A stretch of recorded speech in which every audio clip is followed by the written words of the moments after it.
Polishing life with Dhamma. Luangpor Teean spent 5 months at a monastery in the state of New York, in 1994, and sent a letter taped to monks in Thailand which was published, and is translated here. Let me entrust my friends with Dhamma. With the word friends, I don't mean people of the same age group, who all like each other.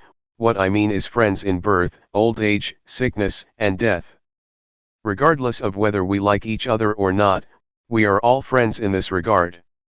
The atmosphere here at Luangpor Monastery, Carmel, NY, is very good. It is a big forest monastery, shady, cool and peaceful, with all kinds of big and small creatures. I meet deer every day. Yesterday, I saw a mother with young twins. Lovely. They walked up to me, as I sat still. They passed me by, about 8 meters away. I didn't make a move. They came quite close and watched me. They seemed astounded and stamped their feet. It was good fun. The weather is nice and cool, it is comfortable. The forest is big, all just big trees. It is extremely suitable for meditation. I have never come across a place as suitable as this one. When I think about practicing, I do think about my friends. In Thailand, that means Khong Ka Mountain Monastery, and Akarliko Forest Garden, which are places that are used for practicing meditation. The foremost knowledge of human beings. The knowledge of meditation is an important knowledge, it is the foremost knowledge of human beings.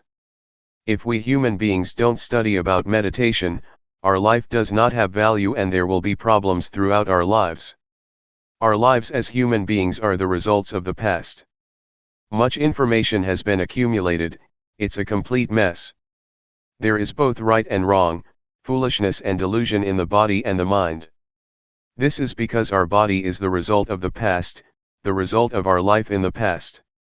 Using body and mind in the wrong way compares to a second-hand car. Our body and mind are just like a second-hand car that has been used for a long time, it has been damaged all over and is in a state of bad repair. Being aware is like repairing it, like cleaning away the past and returning it to its normal state. Awareness is like a garage for fixing up life, and bringing the body and mind back to normal. This is called meditation. Meditation is making things better, it doesn't mean reciting a mantra, meditation is fixing things up. Making the body and mind better, more normal. Whatever is not normal is cleaned up and discarded.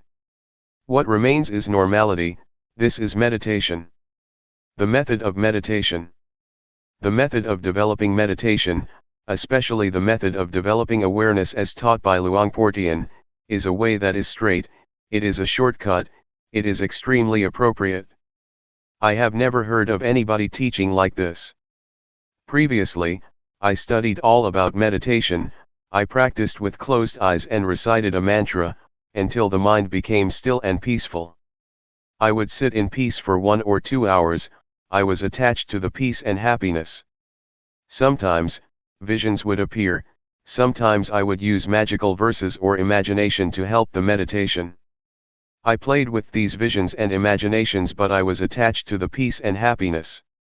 I valued it highly and cherished it a lot, I dearly loved the peacefulness. Wherever I went, I would think about it. When I was in the fields, I would think about my meditation room, I wanted to sit in peace.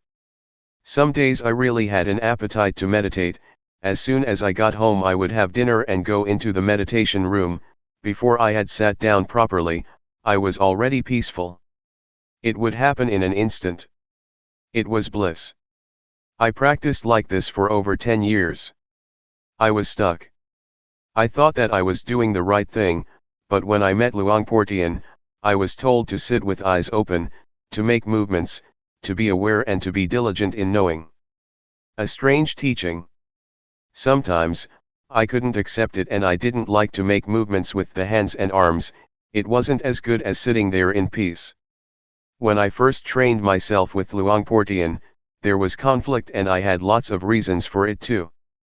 But as soon as I determined to train, and practiced a lot, things became clear. This is building up the quality of knowing, it's not thinking, it's not sitting there being peaceful. The eyes are open, so one is aware. Be aware a lot. This is a straight method, it goes straight to awareness. Awareness is the development of the Dhamma, and this is the way to have lots of awareness. This has nothing to do with reciting words inwardly. Meditation is to build up much awareness. To develop means to do it a lot, to have a lot of awareness. This is how I understand it. Before there was peace, I used the method of recitation, but recitation, whatever word it may be that one uses, is not meditation. Real life is the present. Meditation means to be diligent in knowing, knowing directly, in a straight way.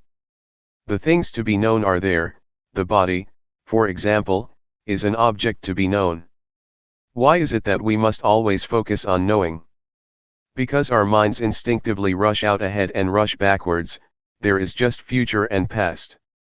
For this reason we create movements in the various postures, all the time, in order to be now. Now is what real life is. Real life is now. So we practice with that. Go inwards with the quality of knowing. Directly and straightly. Know meticulously. Make it very clear, don't let there be vagueness. Make the posture that you're in clear, break it up in stages, moment by moment, so that it becomes clear. It is similar to training in writing, at first one writes the A and the B precisely and clearly, in detail. First, one should write the characteristics of the letters clearly. One shouldn't start off writing indistinctly. This is the same, creating movements, creating a form can be watched clearly, it is not blurred. When we watch the breath, sometimes, we fall asleep, it's easy to lose oneself in it. And closing the eyes makes matters even worse. It is not natural to close the eyes, and so one drops off to sleep even faster. In making movements with the arms and hands, we don't close our eyes. As with learning how to write, the movements are extremely meticulous. The knowing enters into the movements, in the most direct and straight way. On watching the body one sees the mind. On watching thought one sees Dhamma. At first, we talk about watching the body, but we'll see something else too, feelings. With eyes closed one won't see them, or one will see them indistinctly, not clearly, and one won't understand them. But when we look and watch, we will see clearly. We will see pain, tiredness, and the pleasant and unpleasant feelings of the body. These are feelings that exist. So we see feelings by watching the body.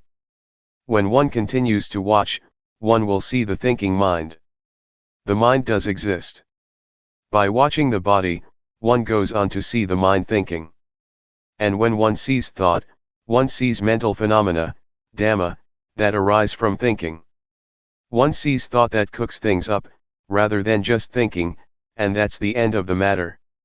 One sees that these are Dhamma that arise in the mind, this is how wholesome and unwholesome states arise, cleverness and foolishness. One sees this by oneself, one sees that these things really exist. Altogether there are 4 kinds of things. Instead of watching the body and only seeing that much, one comes to see feelings, the mind, and mental phenomena arising. One sees things that are there and exist in their own right. Seeing through thinking, seeing through knowing, and seeing through discovering. Before, I didn't know, I thought that all those things were I. We tend to think that all of it is self, that they are mine. And so, one gets involved, one gets stuck, one is deluded and one relates to things in the wrong way. All of it is I. But as soon as one really sees it, one sees that these things are nature, they are things that exist in nature. As soon as one sees that, one puts things down, right there. In this way, things just pass by. It is as if it is no longer one's business anymore, to get involved in it. One sees reality, things that really exist. Feelings really exist, they have their own ways. The mind that thinks is one thing, that which knows and sees is another thing. Whatever arises in the mind, that is a pair with the mind, whatever phenomena, wholesome or unwholesome, those things do exist, and one sees them, one discovers and sees, one suddenly meets them. Having discovered them, one passes them now. We can say what they are, that they are this and that, and we can pass on. We watch with awareness, we watch continuously, we watch the body continuously, we are aware of the body incessantly.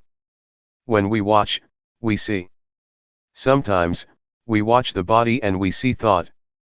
The movements are one thing, thoughts going out, are another thing, and awareness is still another thing. When one looks, that's the way it is. It is comparable to there being three separate things: 1. Awareness, 2. The movements, 3. Thoughts going out. When one watches a lot, one sees, one's vision becomes sharp. The state of watching develops and grows, it knows and it sees. It is quick, swift, it keeps up with things. This kind of eye knows in time, it knows in time what's happening. One keeps watching, and the awareness that is abreast of things suddenly makes a discovery. It is seeing through discovering, not seeing through thinking or seeing through knowing. Seeing through knowing and seeing through discovering is different.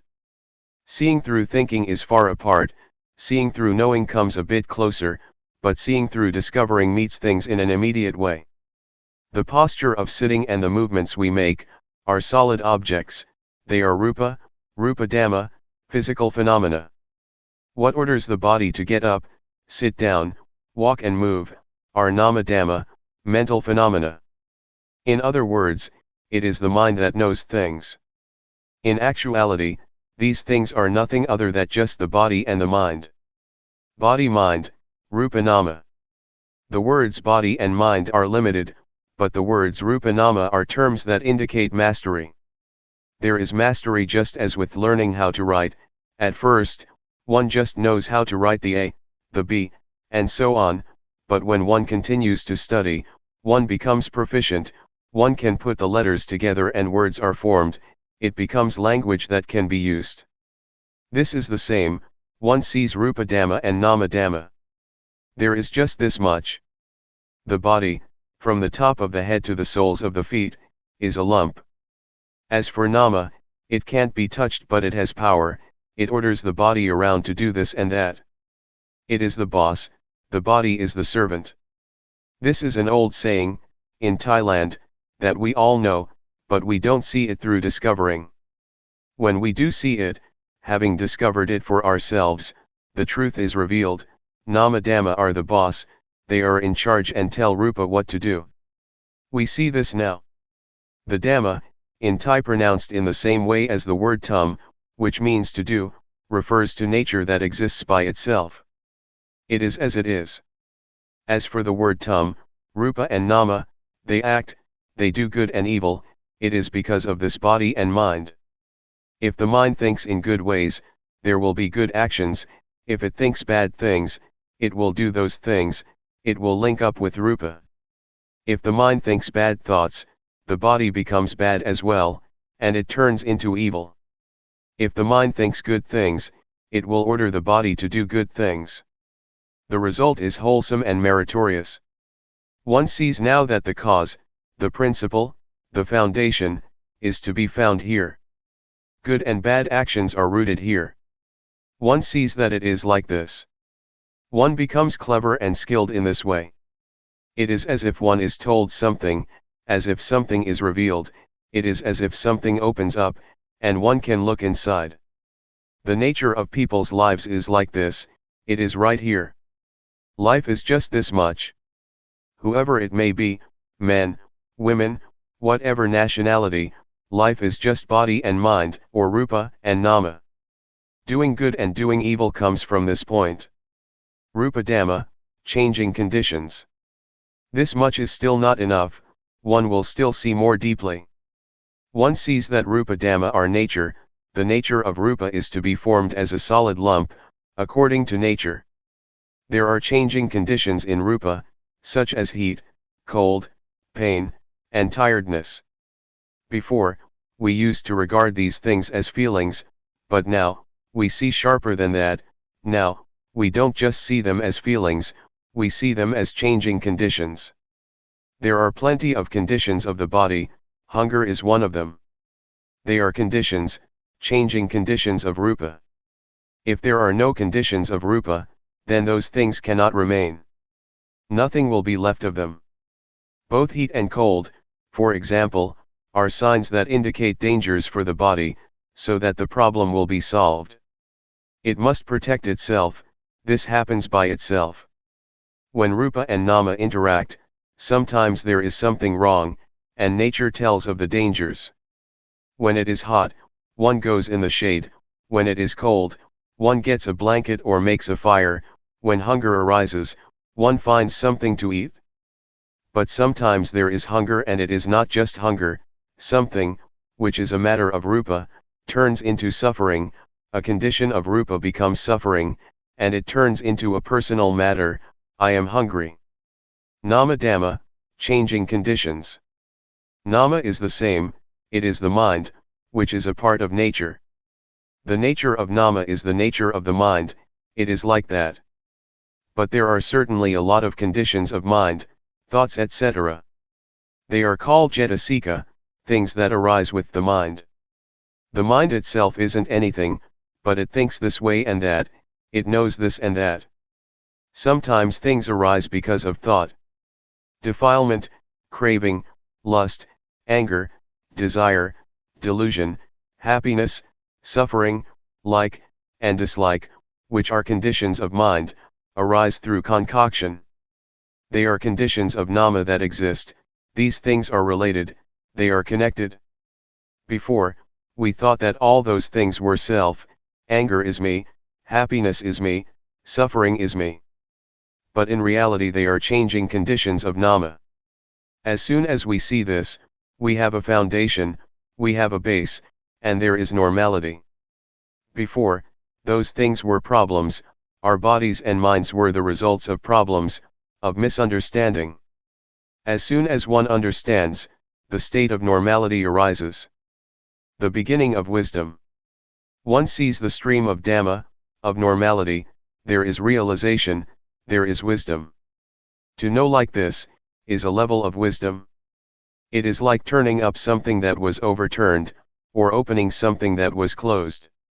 One really sees Rupa Dhamma and Nama Dhamma clearly. This wisdom spurs us on to watch and see all the time, this stream of wisdom informs us. It is comparable to going to the airport, when one goes to the plane, everywhere doors open automatically, and the footpaths are convenient. The stairs roll up or down, no need to do anything, it is comfortable. Going to the toilet, the water starts to flow as soon as one sticks out one's hands in the sink. It is convenient. This kind of wisdom is similar, it urges one on to watch and see, and it becomes easy and convenient in line with the amount of wisdom one has. Just watching the body makes one see. The eyes are sharp, they have been developed. Just like an artist, one watches something and that's the end of it, finished. One sees right and wrong straight away. Sometimes, even before one sees it, it has ended already. It is powerful, it has power. It is a level of wisdom knowledge. Just doing this much, and wisdom knowledge arises. One is able to clearly know and penetrate things, by practicing like this. Seeing suffering, throwing off a heavy burden. Keep watching the body with awareness, and there will be progress in the development of awareness. Awareness will see the suffering of Rupa and Nama.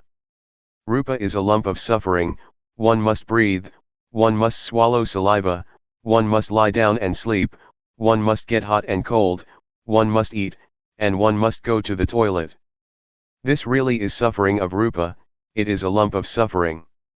One awakens to suffering and has pity on rupa. Before, I was addicted to cigarettes. Wherever I went, I carried cigarettes with me.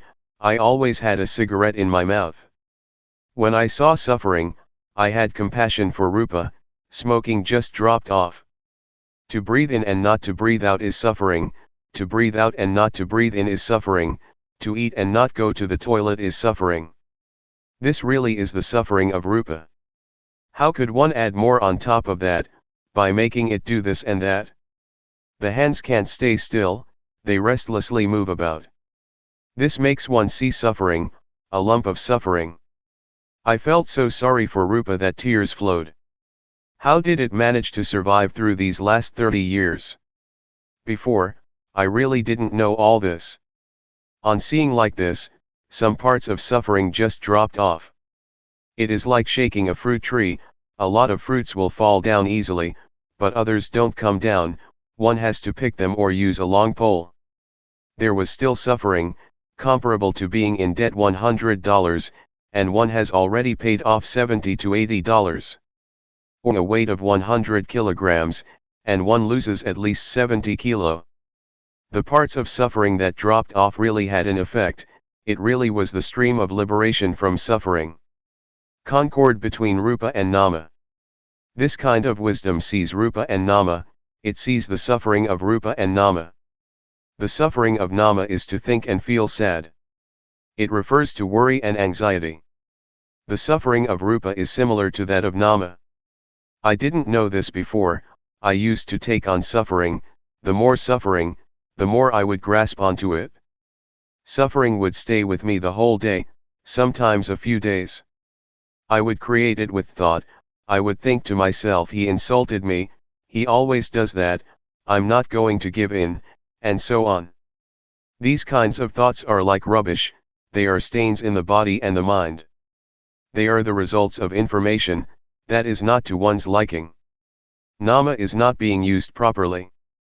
The results are no good. Nama acknowledges wrong information. It is comparable to a second-hand car that is full of dents made by collisions.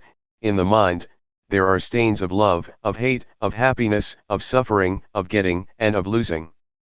There only seem to be stains and marks. As soon as I saw the suffering of nama, I felt compassion. I saw with wisdom that I wasn't using the mind in the right way. There is a poisonous snake in the mind that makes trouble for the body, and the body creates trouble for the mind. But when awareness arises, there is concord, there is a sense of neutrality between them. Actually, a lot of harmony arises between body and mind. Body and mind no longer oppress each other, there are no more problems. Now, I know. There is realization. I see the suffering of rupa and nama, and the next stage is to see the disease of rupa and nama. The disease of rupa refers to sickness, pain, fevers, and dangers of the body. The disease of nama refers to impurities of the mind, craving, etc., that defile the mind and make it dirty. The disease of defilement, of craving, of happiness, of suffering, of love, and of hate, kill one, that is to say, they kill the normality of mind. This is the way it is. When I saw things like this, it was as if I was cured from a disease, just as if I went to the doctor with a stomachache, and took medicine for it. It really was like that. Seeing like this made me overcome and be liberated from problems. Knowing rupa and nama acting, religion is the individual. Then I understood that the actions of rupa and nama are good, because of this rupa and nama, they perform bad actions because of this rupa and nama. Whether it is right or wrong depends on this rupa and nama. And I understood religion, religion is the individual. An individual means, a body and a mind. People from all nationalities have a body and a mind. Religion is the person. A person acts in a good or a bad way through using rupa and nama. One abandons evil with rupa and nama. Religion is your life. If one still acts, speaks and thinks in bad ways, one may recite the formula of taking refuge in the Buddha, Dhamma, and Sangha, Buddhang Saranang Gacchami etc., but one won't be a religious person. This is just religion according to registration. One hasn't yet experienced what real religion is. I understood things like this. Oh, real religion means the individual. Religions teach people to do good and to refrain from evil. This is what religion is. Knowledge enters into this, it is like a stream. One keeps reviewing things, such as Rupa Dhamma and Nama Dhamma. One sees the conditions of Rupa and Nama. Whatever arises with Rupa, is a condition of Rupa, whatever arises with Nama, is a condition of Nama. They are not permanent, they are rubbish. Before, I grasped them, grabbed hold of them, I clung to conditions as being self, heat was self, cold was self, hunger was self. Before, I took those things and made them into a problem, I made all those things into suffering. Actually, it is good to be hungry, one should be thankful to hunger. Heat is the same and so is cold. If there was no hunger, things would become impossible, one would die. Before, I took it to be suffering, but when I knew like this, I felt grateful. This is not a matter to suffer over, it is just as it is. One sees the conditions of Nama in the same way, anger and suffering are things to throw out. Seeing the three characteristics. One sees that those things are not permanent, one sees the three characteristics. Seeing the three characteristics is like having a magic eye. The magic eye arises, and the three characteristics appear like a garbage bin. The conditions of Rupa and Nama are like rubbish that one throws in the rubbish bin. This is the way it is. If you don't see this yet, then remember this, so that you will be able to use it when the time comes. When there is anger, then regard anger as impermanent, likewise with suffering, suffering in the mind is not permanent. Throw them in the rubbish bin. Deposit them with the three characteristics, hand them over to the three characteristics. Before, there was lots of rubbish all over the place, it was the result of the past, it was second-hand stuff. When one throws these things away, it becomes cleaned up. On seeing what religion is, it is like being liberated from this mess. All this accumulated stuff gradually drops off. This is really the way it is. One sees that religion is the individual, and one sees that the three characteristics are not just concepts in a book, one sees them in the body and the mind. The three characteristics are not mere words, one can't explain them. The words to see, point to actually seeing things that really exist. On seeing, one is liberated, it is similar to having a shower, one becomes really clean and pure. How do you feel when you haven't had a shower yet? It feels sticky and messy, doesn't it?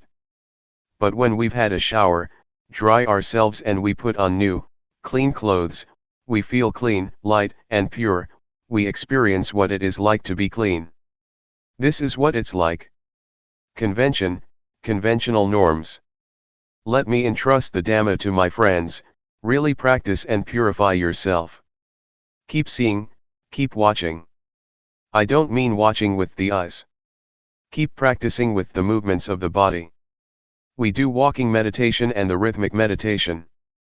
We keep knowing, we keep watching. We have to practice with the body and the mind in order to see religion. We continuously watch and we will see, things will reveal themselves. It is as if a door opens for us and we can see. One sees convention, conventional norms. There is both physical and mental convention. Material things, fields, wife, husband, and children and so on, are material objects, solid things. This kind of convention, we might call, true according to convention.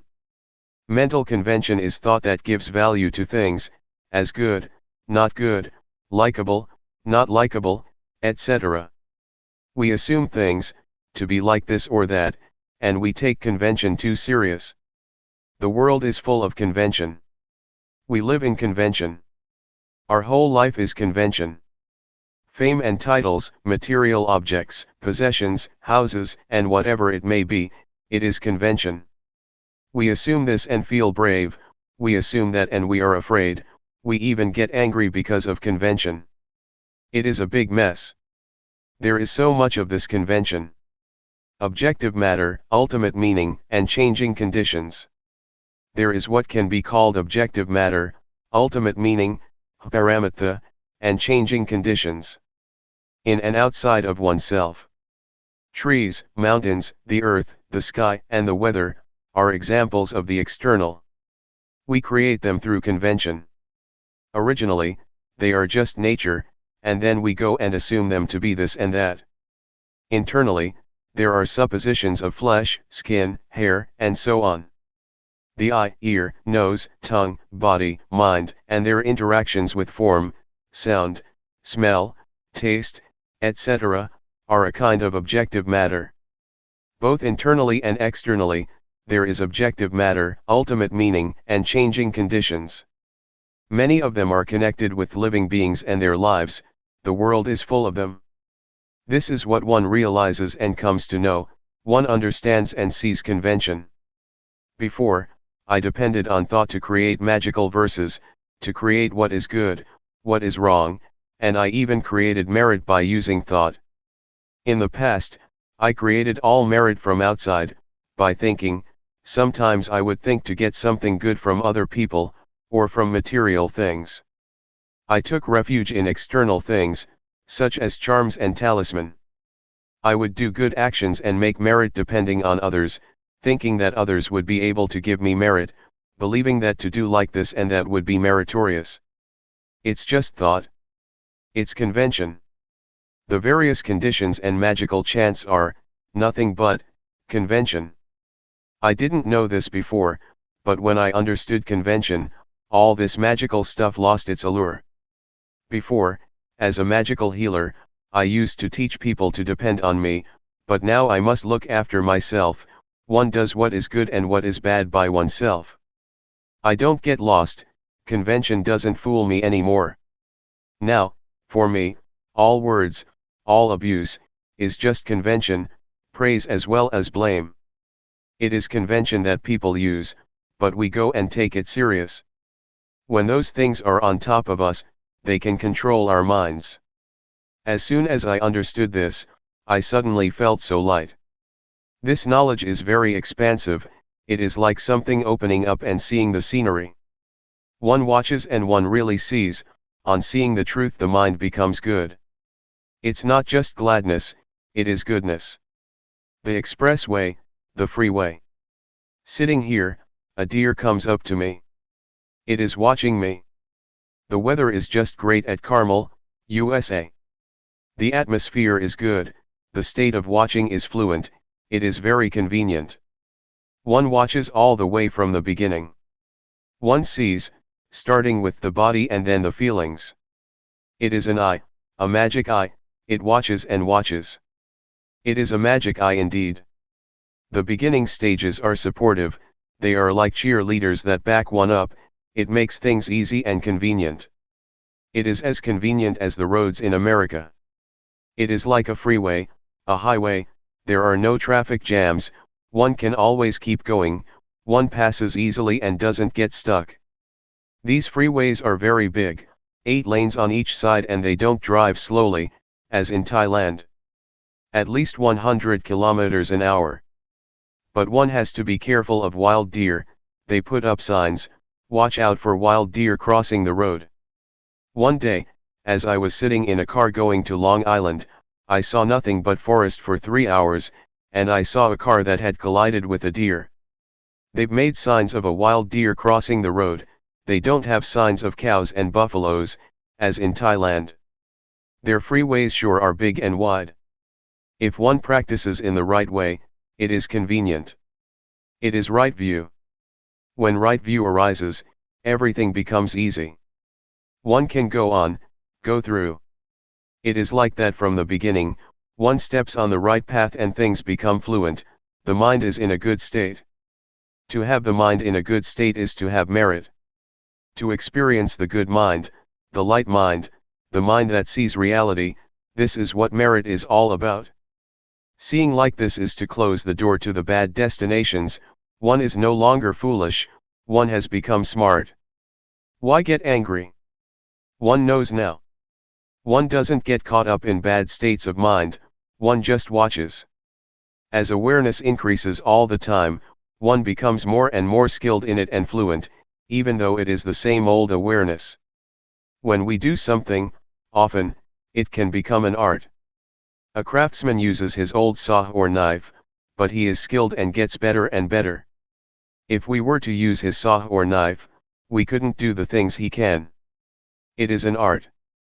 Athletes are the same, they play for a long time and they become artists, they are fluent and they can be champions. A boxer, for example, when he trains for a long time, can win. Knowing the beginning stages is like a cheerleading team, it gives support to make progress and not to regress. Seeing thought, being a human being. If one practices in the right way and there is right view, right aspiration will arise, and then right action, right effort, and so on. Energy arises and one will see things continuously. One watches and watches and watches. And suddenly, one will see thought. When one sees thought, it happens accidentally. Before, one saw it also, from the beginning of seeing the mind, seeing Dhamma, seeing Rupa Nama is the same. But now, one is suddenly confronted with thought, one really sees it, one sees thought. Before, one saw it too, but not clearly. It was indistinct, one saw it as a stream. But now, one really sees it clearly, one really contacts it. It is hard to express. Thought is something gross, something unjust. On seeing thought, one doesn't just see it and that's all. As soon as one sees thought, the thought collapses, the grossness, and its not being just, cease to be. The unintentional thought stops, it comes to an end. Before, we didn't know thought, but when we see it, the mind rises up. Of this one might say, one has now become a human being. The mind is on a higher level than before, there is a victory. There is no burden, it has put it down. That's what it feels like. It really is hard to describe. I'm now talking about it too fast. Before one has such an experience, it takes quite a while, many days or many months. One knows incessantly and the mind progressively rises higher. One could talk in terms of the mind rising up, or in terms of the mind being purified, being cleaned. When one sees thought, one realizes that one is now a human being. Being a human being is this, it is this state. One sees and understands what angels are, they are not anywhere out there. To be an angel is to have a sense of shame of wrongdoing, one can under no circumstances, do, speak, or think evil things. The body, as well as speech and the mind are clean. This is what it means to be an angel. To have a sense of shame to do what is bad, is something that others cannot see. But one sees it oneself. Before, the mind could think whatever it liked, all sorts of crazy and wrong thoughts. But on seeing like this, it is as if there is virtue. One sees what angels are. I used to think that they lived in the sky, and sometimes I called for them to come and help me. Well, these days, angels are supporting me. They praise me. The door to the realm of the hungry ghosts, hell beings, thick-headed demons, and the animal realm has been closed for sure. I can guarantee that I won't get reborn in any of those realms. Now, the mind is as high as the mind of an angel, a Brahma god or a divine being. Oh, a human being is like this. The Buddha said that to be born as a human being is a great gain, it is an excellent thing. Integrated virtue, knowing the path to follow. One can stand on one's own feet at this point. There is virtue now. Once there is virtue, one knows. It is the training in virtue. It is integrated virtue, the kind of virtue that goes in the direction of the paths and fruits of practice. One may as well say that there is virtue, firmness of mind and wisdom. Virtue helps, gives more energy, the power of virtue, firmness of mind and wisdom help even more. One sees and understands the path. Watching all the way through, this state of watching and seeing, and when seeing, not being caught up, this is the path. One sees and understands this, one gets a foundation here. When one knows the basic stage of Rupa Nama, one falls in the well of knowledge and joy, and analytical knowledge arise, which are defilements due to insight. One sees Rupa Nama, then the three characteristics, convention, and one falls in the well of knowledge. There is so much reflection in the mind. But I depended on Luangpor Teean, who taught us in the mornings and evenings. He said, watch well, when you see suffering, don't be the one who suffers. When there is happiness, don't be the one who is happy. When peace arises, don't be the one who is peaceful. Know and see these things, don't get caught up in them. I got a good foundation from the beginning, it supported me. It's like a young student that goes to a good school, he or she gets support and is able to learn well. I saw the path, it has been the path all along. This path aided me to go to higher levels, comparable to studying at a high school and then at a university. Sometimes my fellow practitioners at that time said that they knew Rupa Nama, but from their actions, behavior, and speech, one could see that it wasn't so. They still quarreled, they still did things without awareness, their minds still concocted things up, and they acted without clarity. This indicated that they didn't know yet. When one reaches this point, of seeing Rupa Nama, how could one think or do like that? Just thinking is already something defiled, and to then speak or act so that one is a burden and quarrels arise, would be impossible. When there is a high level of practice, not just using reasoning and memory, then one sees the path. It is the whole of the practice. One becomes experienced at seeing Rupa Nama, just like the craftsman using his old saw or knife to become an artist. When one is fluent, this is the path, it is the whole of the practice. It is purity, that is to say the state of watching and seeing, and on seeing not being caught up. This is purity, it is the highest virtue, the highest firmness of mind and the highest wisdom. The aggregates of sila, samadhi, and panya are close together, so much so that there is nothing that is soiled. One feels clean, like someone who has put on clean clothes. One won't let anything soil one's clean clothes.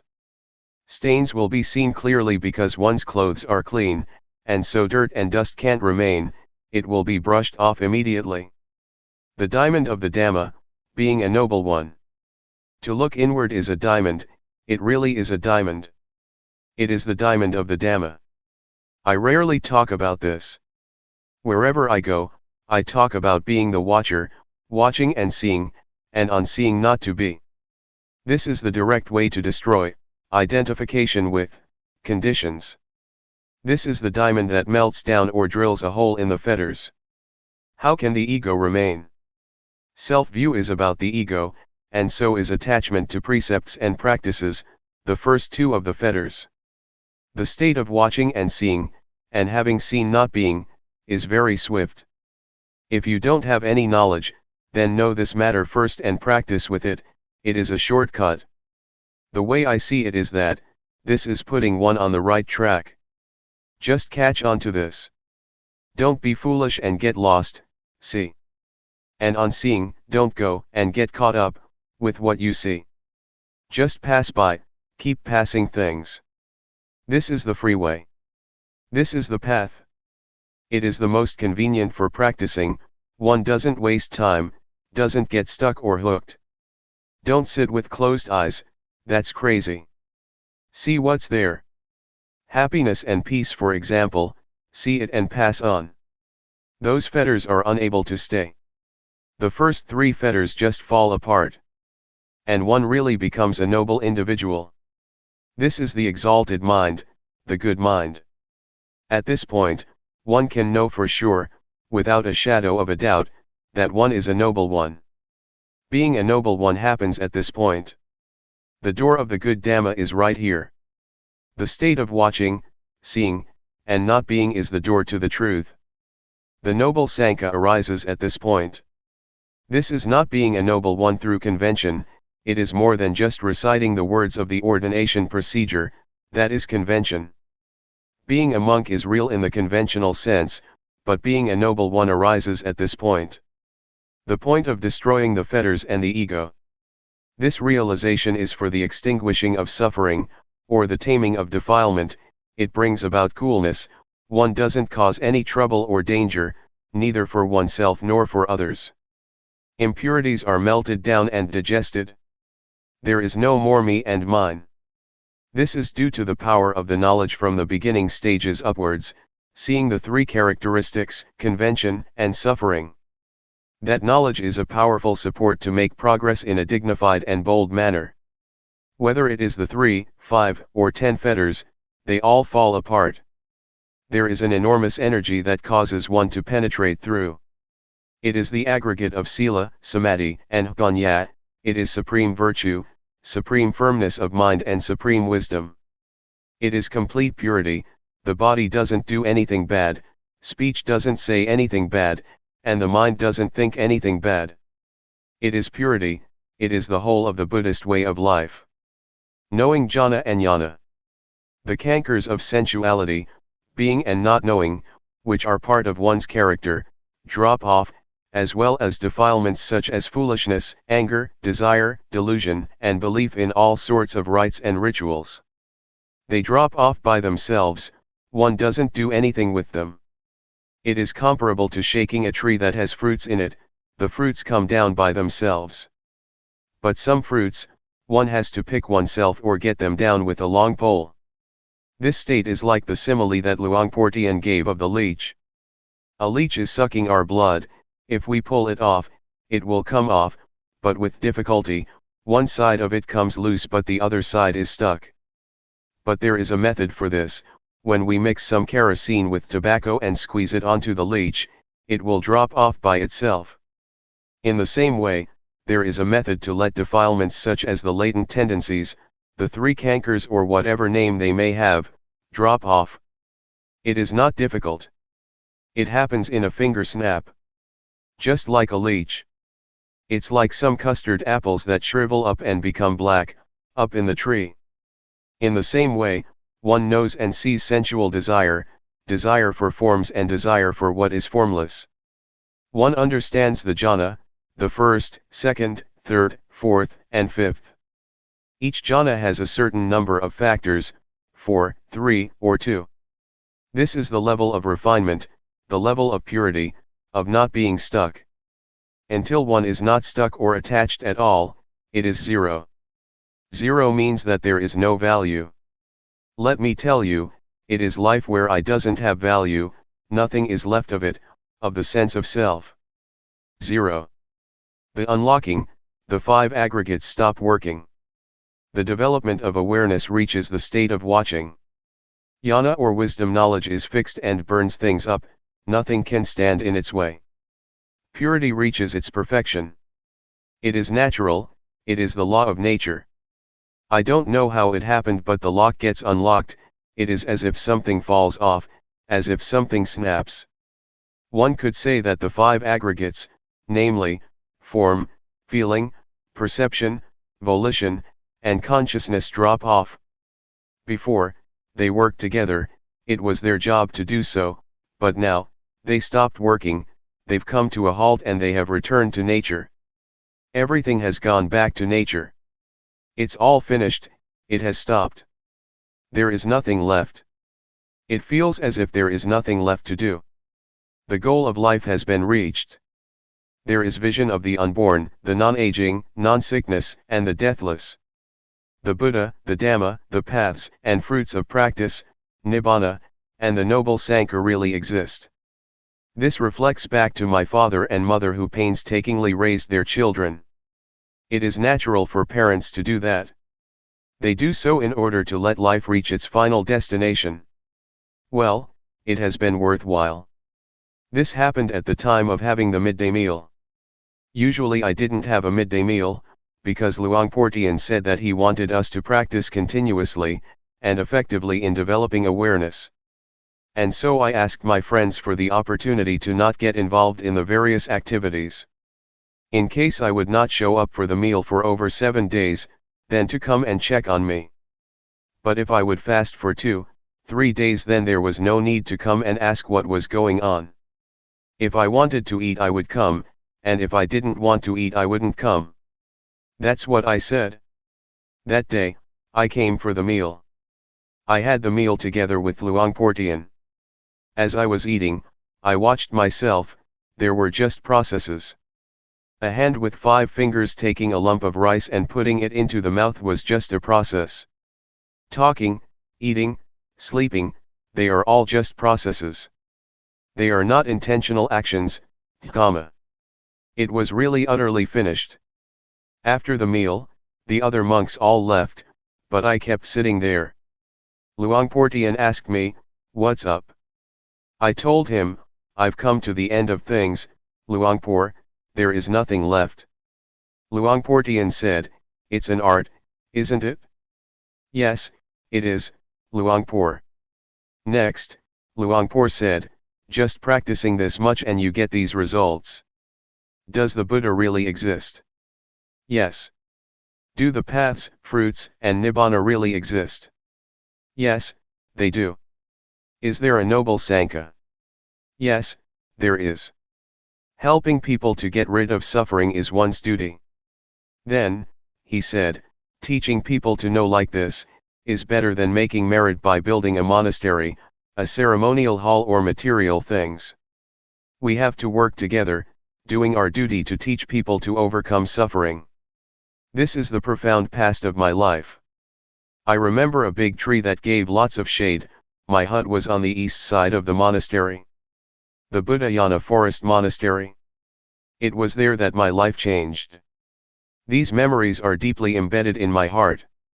May you listen to these words with earnestness, don't bother about who it is that is speaking the words.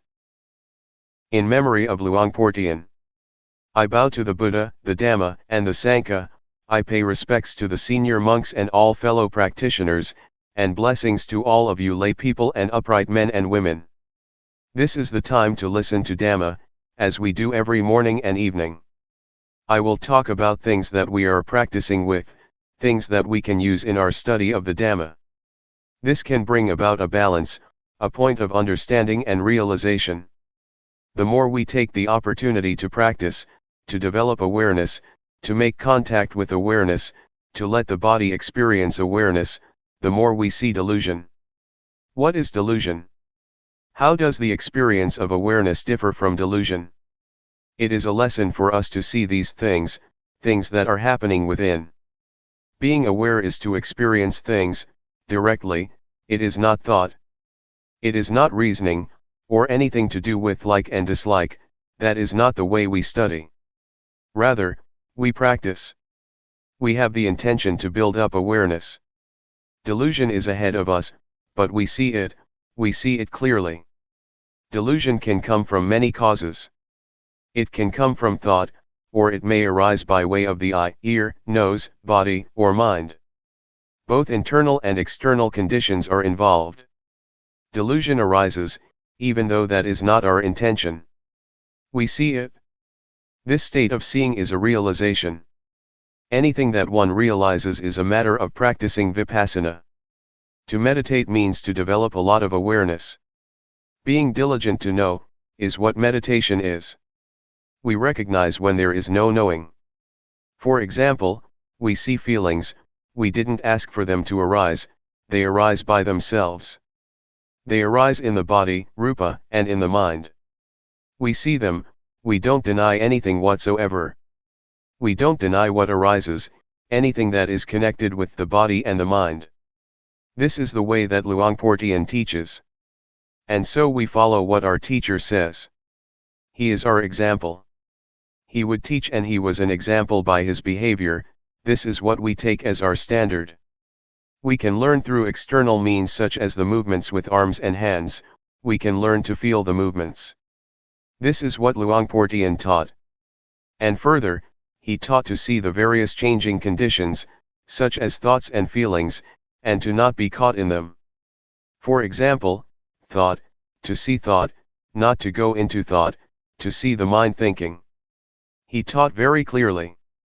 But some people don't understand, the words are easy to say but when we practice, we can't do it.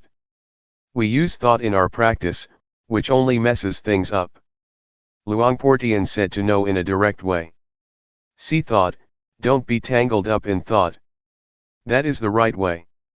And having seen it, we return to awareness of the body. We should take an interest in the movements of the body. Just doing that much can put a stop to thought. It's easy. What makes things difficult is that we go and mess with thought. Whatever arises in the body or the mind, it is our duty to be the watcher. The function of awareness is to watch, not to deny anything. There are many things to watch, so we shouldn't get carried away with things. Somebody who practices according to Luangpor Teean's method of being aware of bodily movements, is one who has steadiness and clarity within. To make a mess by thinking a lot, using reasoning, figuring out what is right and wrong, and following one's likes and dislike, is not the way. Practice directly, just be interested in this one thing. Awareness. Fix on the movements. It is not hard to be aware, actually, it's easier than being caught in things. Any sensation in the body will do, and one will be able to catch the feeling of awareness. Make yourself skilled in being aware of the body, it is a training. But make it clear, to know clearly is the first step, do it the right way and see clearly. For example, we put our hands on the knees. We really know that our hands are on the knees. Whoever may say that we don't know, that's their business. Turning up the hand, we know.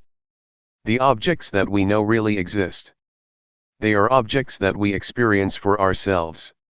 Raising the arm, we know, it is a clear knowing. It is an answer or solution in itself. However we move, we know. Besides this knowing, we see the feelings that arise, crystal clear. We don't get caught up in feelings. We see the feelings, and that is the solution.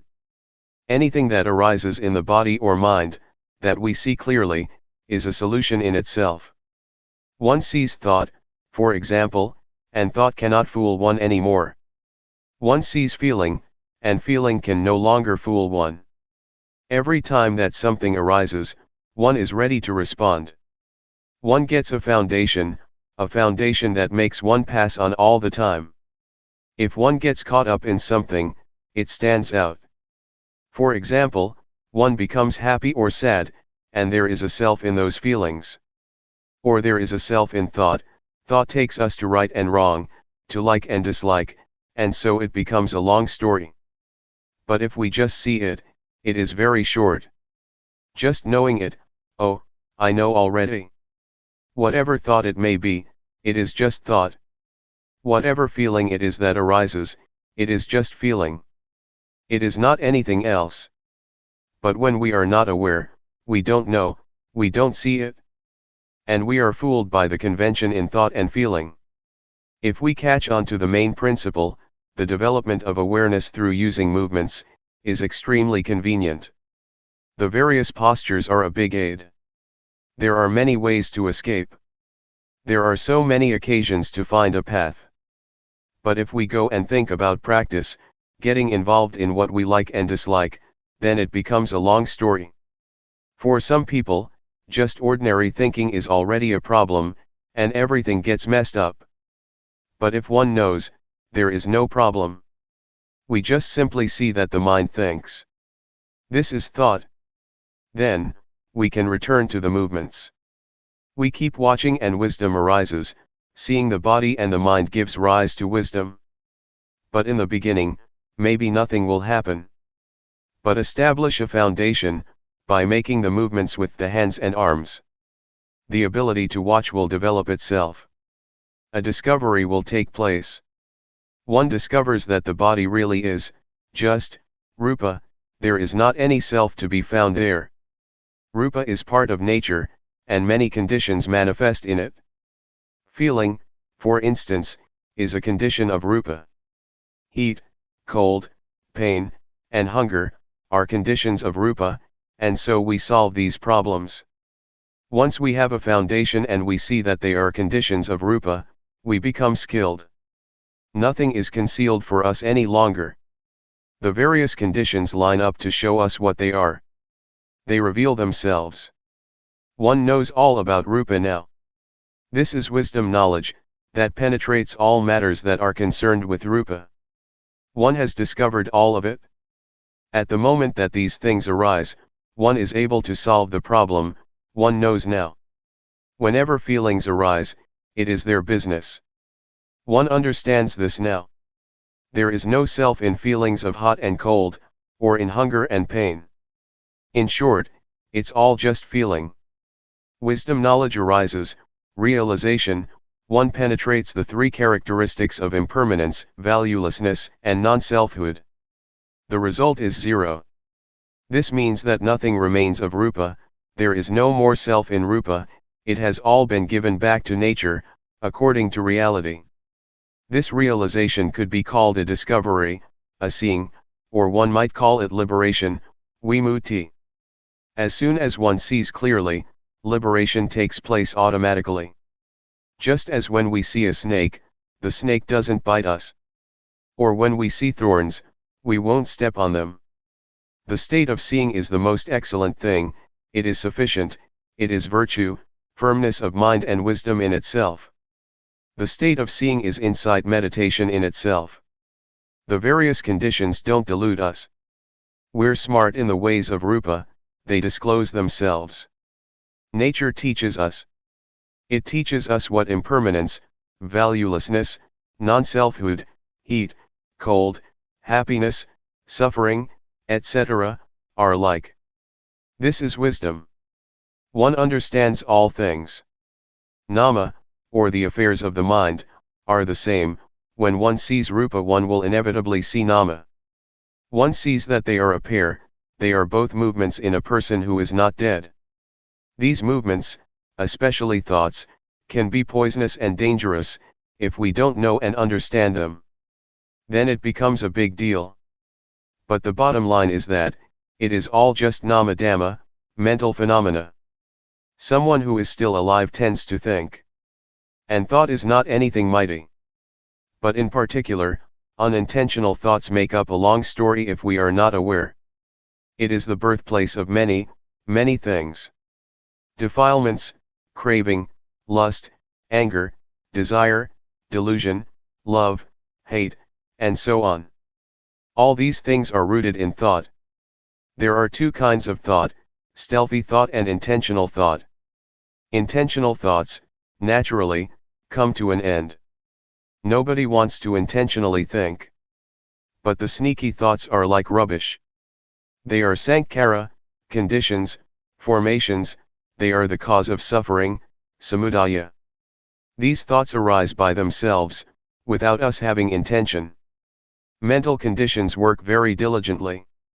The Buddha compared them with a potter. Things that arise from sneak thoughts, are like the shapes and forms that a potter produces. Whatever pots and things the potter makes, big or small, beautiful or ugly, they all have to break, eventually. Whatever arises from thought is not permanent, and is not self. We are the ones who lose ourselves in them. For example, a thought arises and we get angry. Anger is impermanent. It is a condition, it is a cause for suffering to arise. Whatever is a condition is impermanent. One can foretell it, that the condition will pass away. Face conditions with this fact. In this way, they won't establish themselves.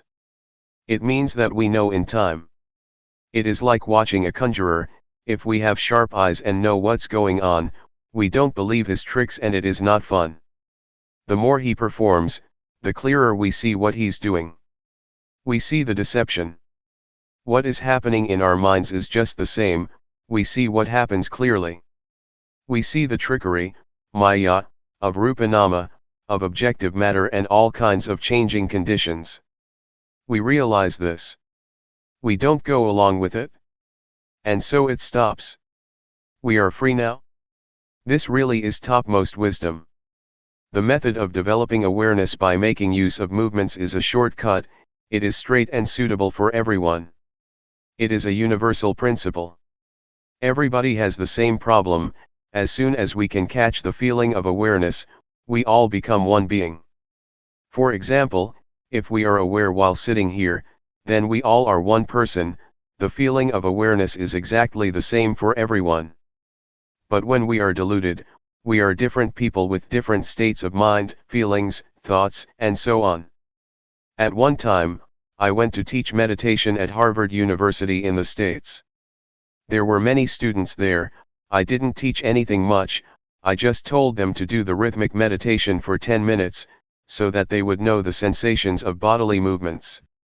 When they stopped, I asked, "Just now, where were you?" Many of them answered that they were with awareness. When we are with awareness, we are one, we are the same. This is something that is possible. We are then beyond sex, nationality, and language.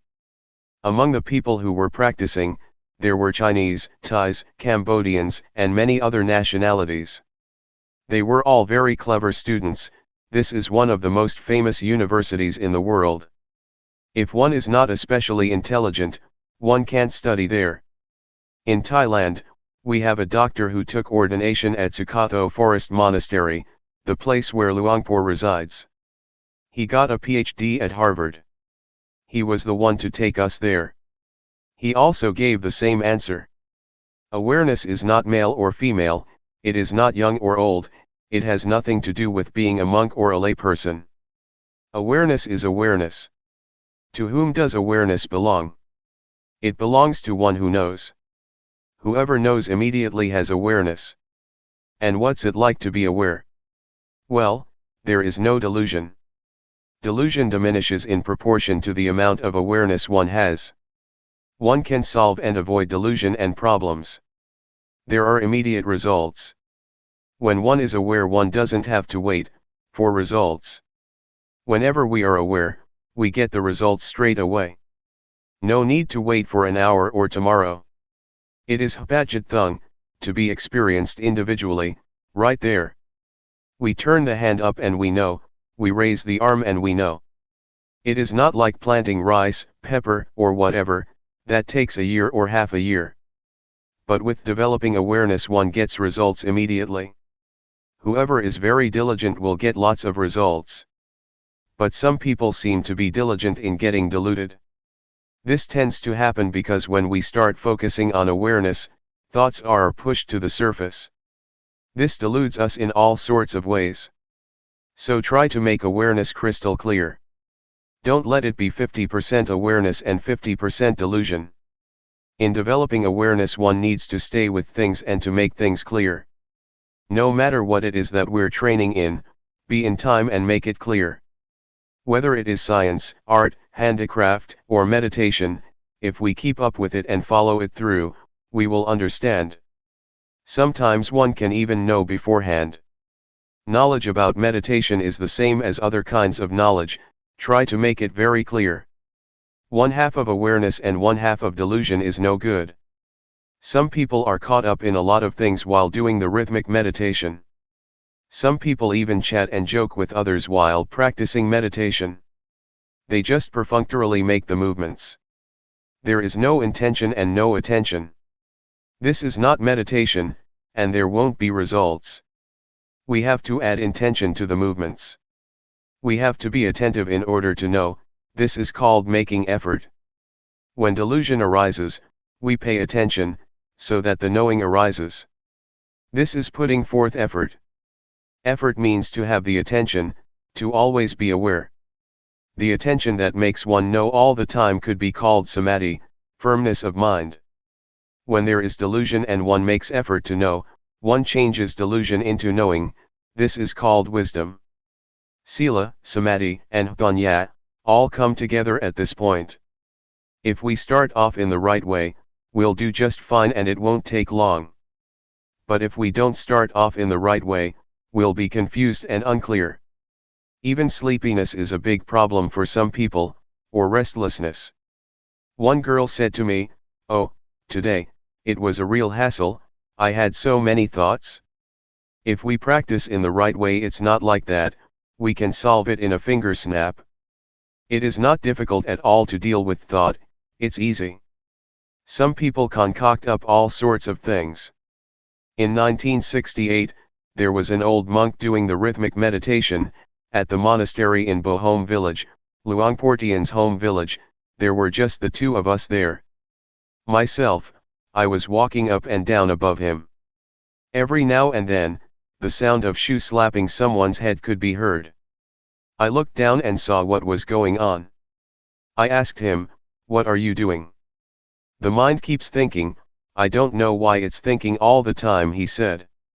One's own thoughts are a big problem. To the extent that one beats one's head with one's slippers. For some people, it is as if there is someone in one's head, thinking. Conditions are being concocted into states of mind and feelings of self. There is no end to it. But if we see thought, whack, we can smile inwardly. We see delusion. This is the best lesson there is. This is quite a profound experience, and one kind of feels proud of oneself. Whatever it may be that arises, that is not awareness, all of that is a lesson to us. There is nothing that is wrong. Even sleepiness is the same. Some people won't do anything about it, they immerse in drowsiness and nod in all directions. When they close their eyes, they'll just fall asleep. They are stuck in that state forever. But when we take a good look at sleepiness, there is nothing difficult about it. It really can be solved and overcome. Then there is no more problem. But if we don't know how, and we are unclear, if awareness is not firmly established, it turns into a big thing, sleepiness. It makes one feel exhausted and there just isn't any energy. Sometimes in addition tension and headaches arise.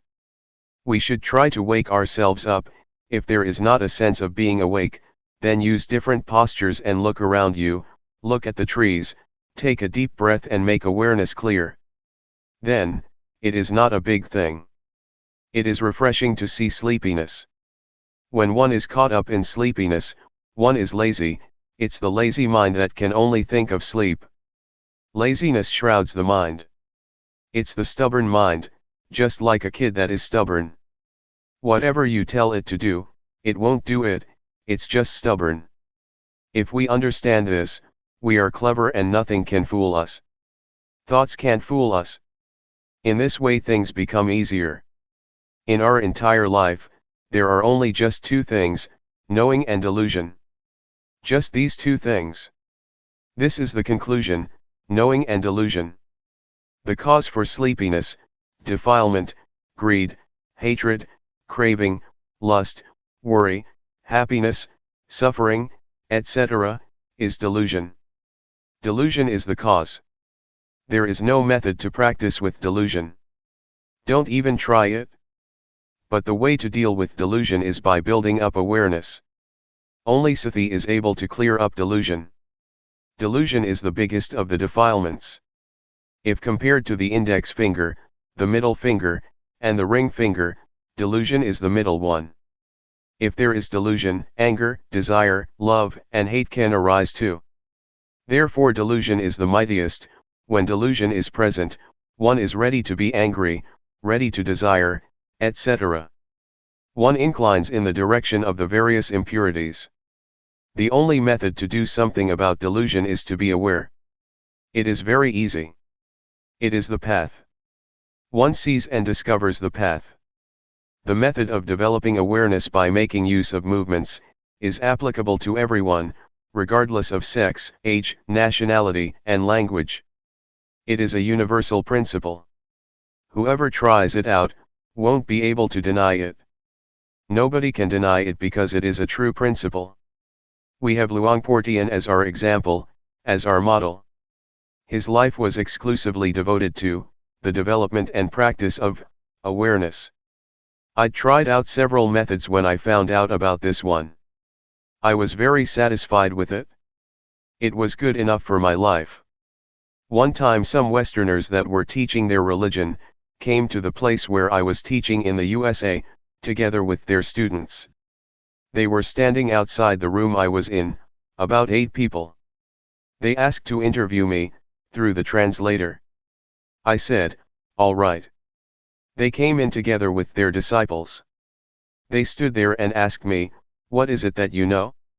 You come here to teach, so what do you have to teach? I first told them to sit down. Then, I told them, I know myself. What does somebody who knows himself know? They wanted to know. So I told them to put their hands on their knees. Know when turning up the hand, know when raising the arm. This is knowing oneself. They tried it out. They knew once, twice, and on and on. I said in English, aware, aware. They were satisfied.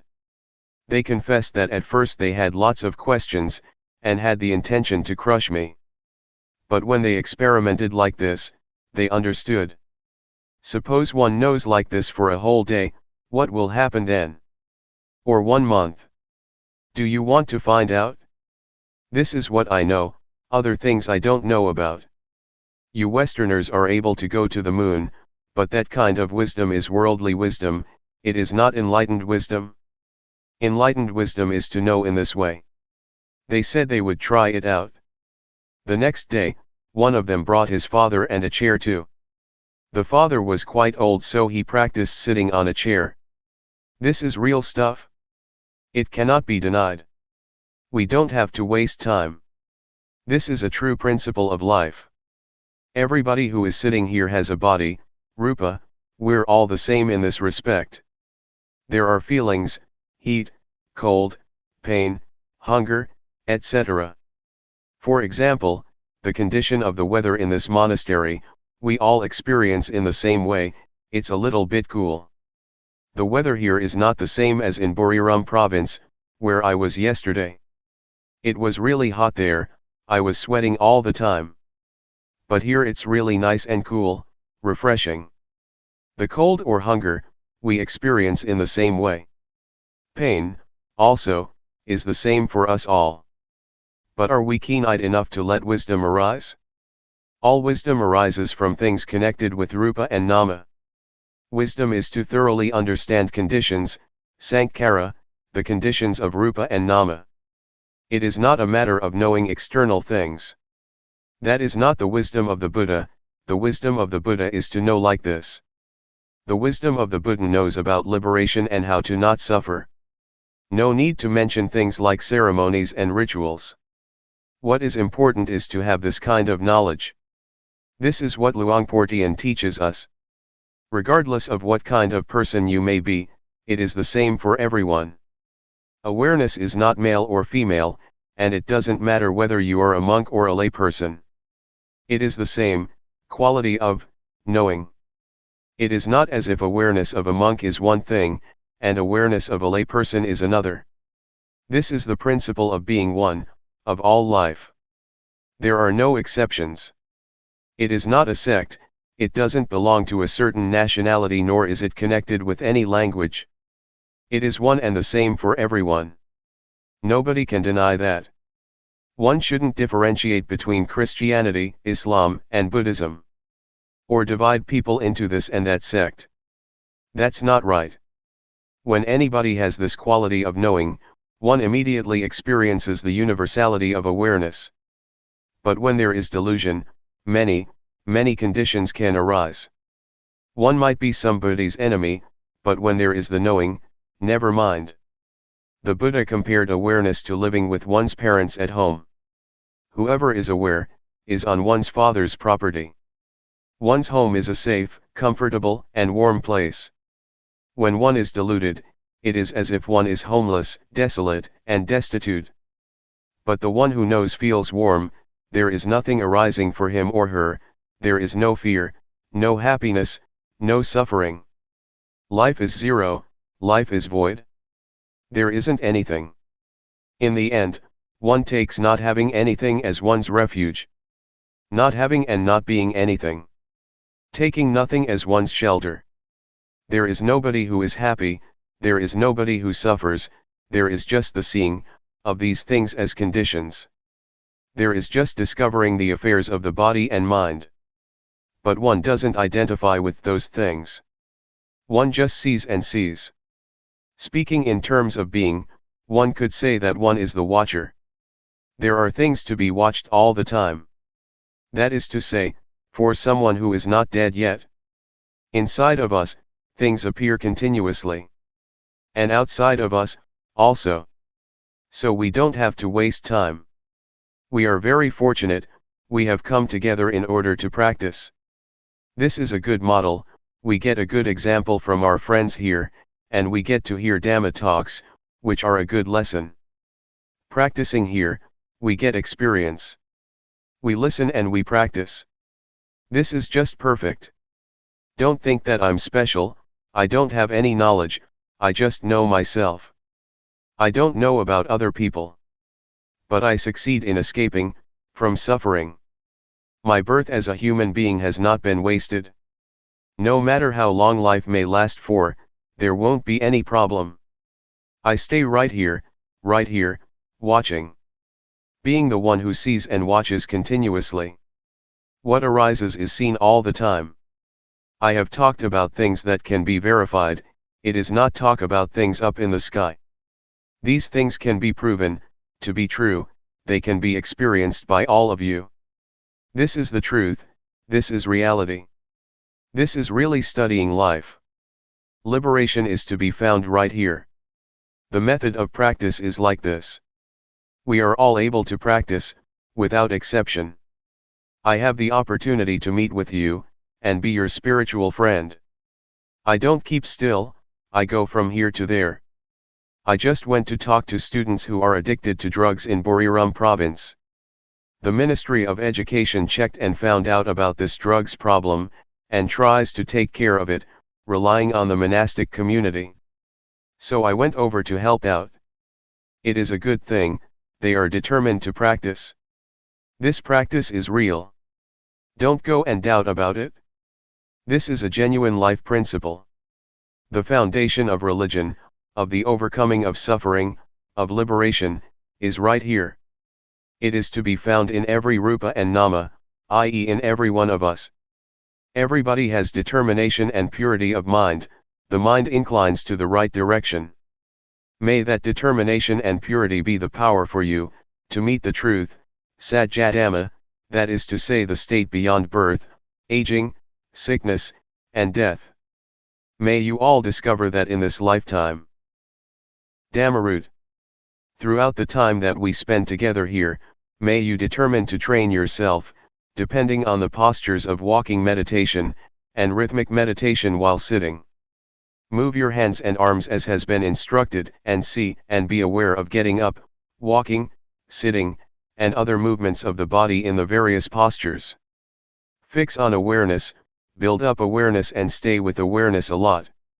Be aware when your mind thinks of this and that and goes to other objects, because it will abandon the watching and seeing of the present, existing posture. Know how to put down thoughts and moods, pull yourself away, and come back to watch and see the movements of the body. Train yourself to be skilled at this point. Establish awareness properly. Take this way of practicing to be your work, depending on this body as the base. See rupa moving and see nama moving. These actions, of body and mind, are kamma, intentional. Train to see the basics of life. The first aspect of life that we will really see is rupa and nama. See it like this. Know which part is rupa and which part is nama. Rupa is this body of ours, that moves to and fro in the various postures, such as walking and sitting. Nama is feeling and thought, that which orders the body to move this way and that, it orders one to love, to be angry, to be delighted and to be sad. It orders one to go here and there. All of that is the state of nama. All of it is a movement of the mind. This is called nama acting.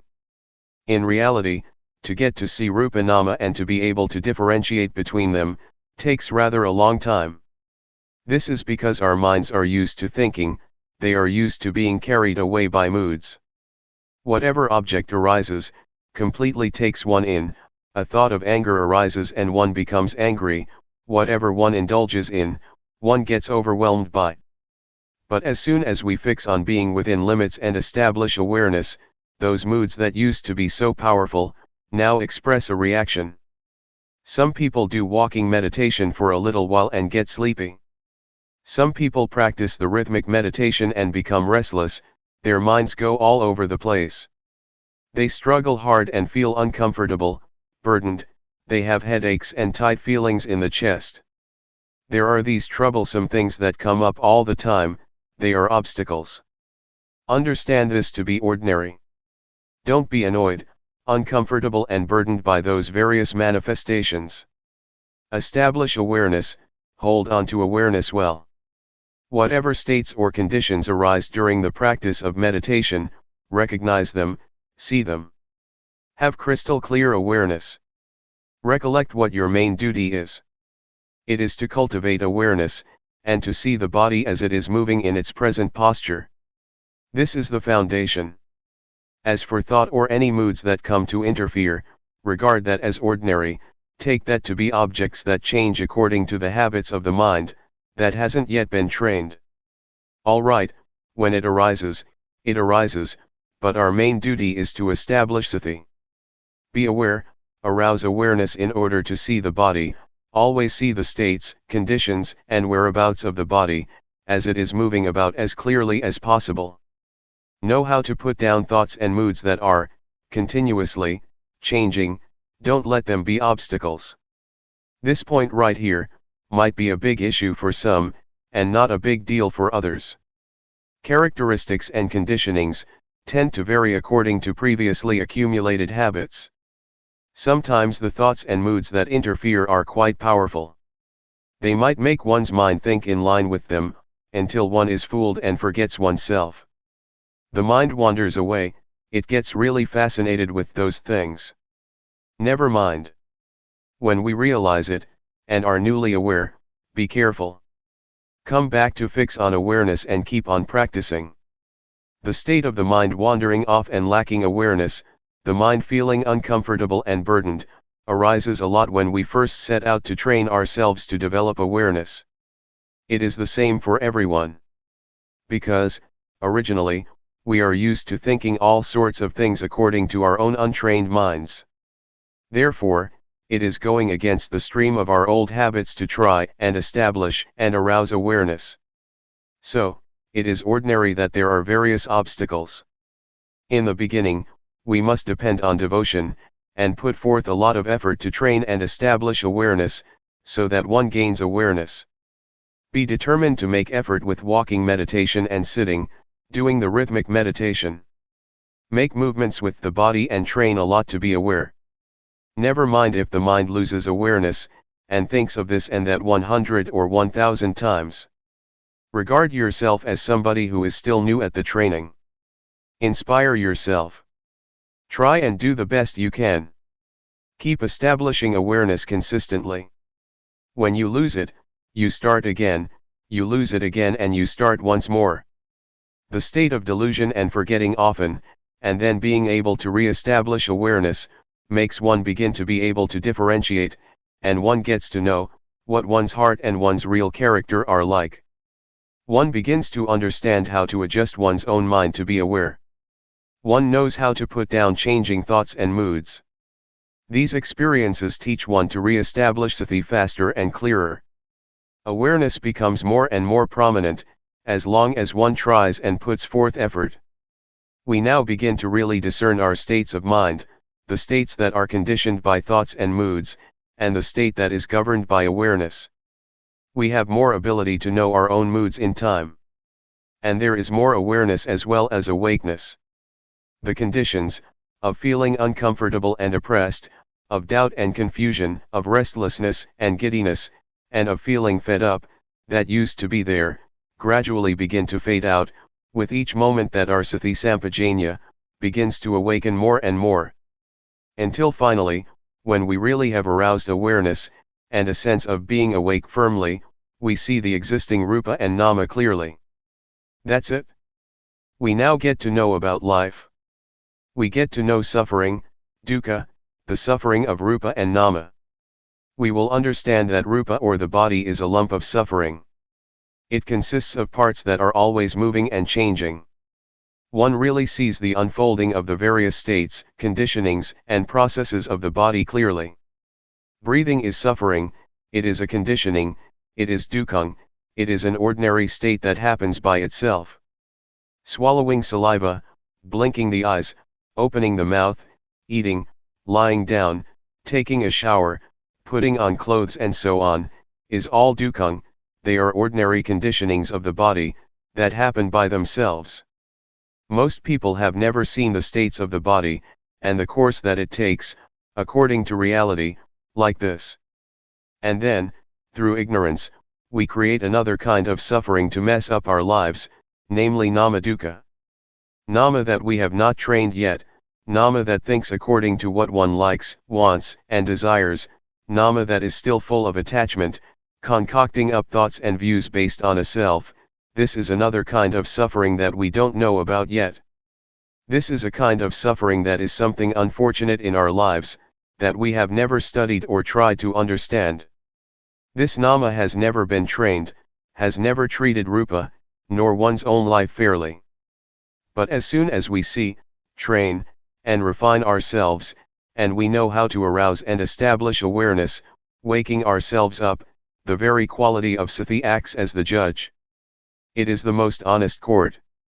The kind of suffering that doesn't arise from dukkha, from the natural state of the body, awareness discerns it.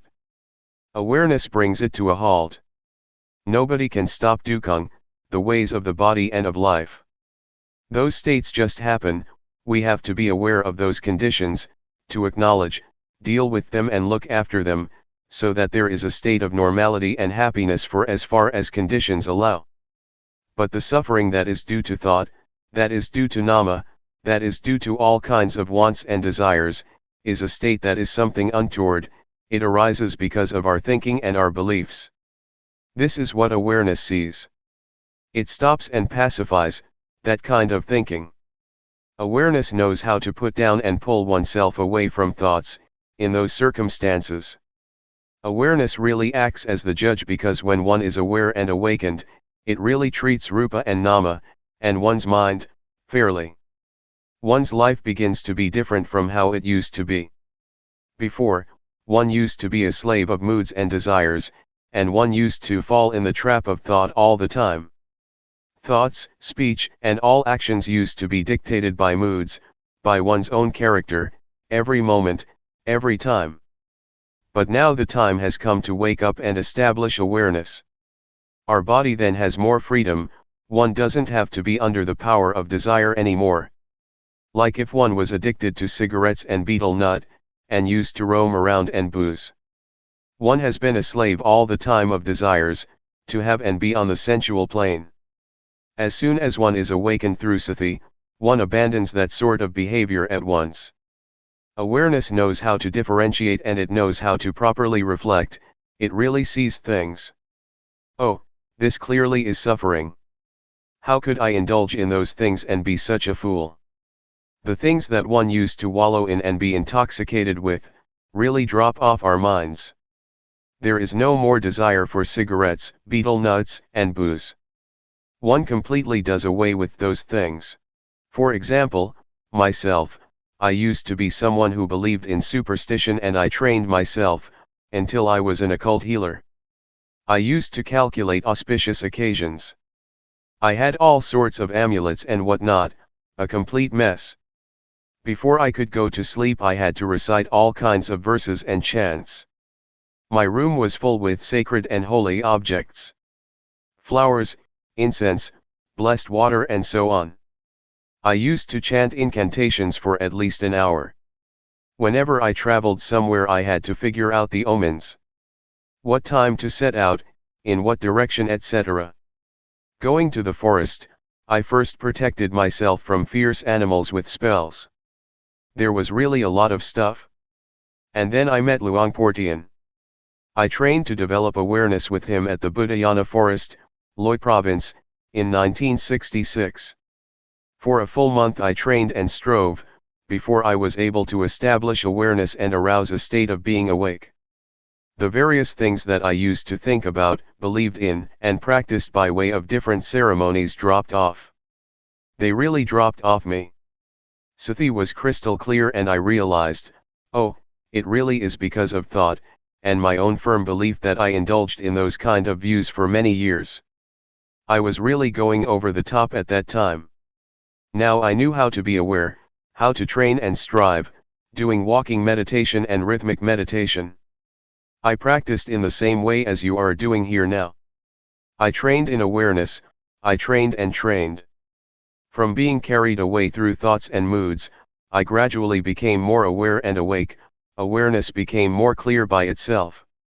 After there had been an upsurge of being aware and awake, I felt that my life had revived and strengthened. It was really more dynamic. I felt that my mind was happy and at ease. Many conditions certainly were more distinct than before. It felt like a mountain or a heavy weight, that had been weighing down my mind for ages had been lifted off my life, almost completely. I understood what old people meant when they said, "Heaven is in the heart, hell is in your own mind." This took on a profound meaning for me. Awareness stood out. It felt as if being aware and awake happened by itself. I didn't have to support it as much as when I first started out. Whatever I thought, said, did, the movements of the body, doing walking meditation, I really did all of it with awareness. I saw states, processes, and the proceedings of the things I thought and did, in a refined way. Regarding the thoughts and beliefs that I used to cling to, moods of love, like, anger and delusion, in fact, they didn't disappear from the mind in one go. It just felt that they had diminished a lot. They were not powerful, they were no longer the boss like before, when I couldn't establish awareness yet. Desire and ambition were still there, latent. They still showed their faces, once in a long time. Sometimes I would still think about this and that, without awareness. Even though I could establish awareness, and was well aware and awake, I still felt that I didn't have complete freedom from love, like, anger and delusion. Luangpor Teean warned to be careful of those things, to be careful of thought, and to be careful of the defilements of a practitioner of insight meditation, namely, being stuck on refined states of mind, such as too much joy, too much delight, too much peace and coolness, stuck on images that would appear, stuck on knowledge of this and that. All these things one should be careful of and not heedless, forgetting oneself and being fooled by them. And so I had to put forth more effort, but I felt that it wasn't as difficult and burdensome as in the beginning. This latter part of the practice could be called working with the mind. For the method I still used the posture of moving the body as a base. This is the sign for fixing on awareness. But now I felt more at ease. I would do the walking meditation in a leisurely fashion, and I would move the hands and arms in a relaxed and agile way. I was aware and saw the existing states and conditions of the body. The movements were very clear. There was no laziness or feelings of wanting to quit. There was no boredom, no uncomfortable feelings or dissatisfaction. And there was no confusion as before, at the beginning. But there were some occasions that my mind thought about things. It would reflect and analyze certain matters. These states would arise on their own. This would complicate things. Some of the things that I would think about I felt were important. For example, I would explain the Dhamma, in my mind, to someone I cared for, such as my friends or my family. Sometimes I would investigate and try to find an answer to a Dhamma question. I felt that each matter that I reflected on was important. And so, at times I would forget and just get caught up in thinking. The various thoughts that would appear at times were old habits. They were cankers flowing outward, asava, they were manifestations of views and opinions, they were thoughts and beliefs in various forms of myself. They would spring up sometimes. Therefore, during the time that one is working with the mind, and one sees the states of mind, and one's own thinking, one really needs to be aware and awake and to be able to establish awareness. One has a perspective. No matter what one is thinking about, and no matter how important it may seem, always be aware clearly and see those conditions arising. When one is careless and thoughts come up, and even when one starts to think, see it and know it in time. But don't be careless and get mixed up in thinking, and let it turn into an issue, to the point one completely forgets oneself. We must take awareness as our perspective. Awareness should always stand out. Then, one can really let go and put down those images, without grasping or paying attention to them. Always come back to being aware. Regardless of how powerful, delightful, or awful thoughts may be, establish awareness and make it into a foundation. When thoughts arise, let them be there, but see their characteristics. Just be clearly aware and don't get mixed up with thought. Neither encourage nor obstruct thoughts. Do it like this. Hold on to this principle. It won't be long and those thoughts will stop on their own. They will fade and disappear by themselves. They will turn into rising images. Just watch, see, and know their temporary rising and passing. In the end, awareness will still be as stable and prominent as it originally was. Actually, the method here is the same as when we first trained to establish awareness. The only difference is that, in the beginning of our training in the development of awareness, we put emphasis on establishing awareness, on breaking through the encirclement of the various objects, and so we give emphasis to focusing on the movements of the body.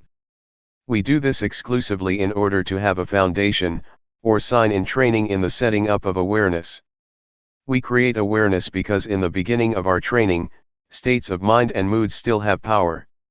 We are still accustomed to thinking, and this gives rise to some kind of mood that we are familiar with from the past. So we are not yet interested in watching and seeing thought, as we are in the later stages of working with the mind, because one who is not able to establish awareness is like someone without a place to stand. One easily loses one's footing and slips.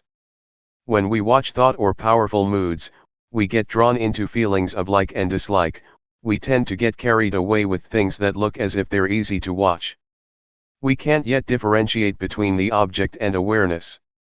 Even though we know and see that we experience a certain condition, we are still not able to give it up and put it down.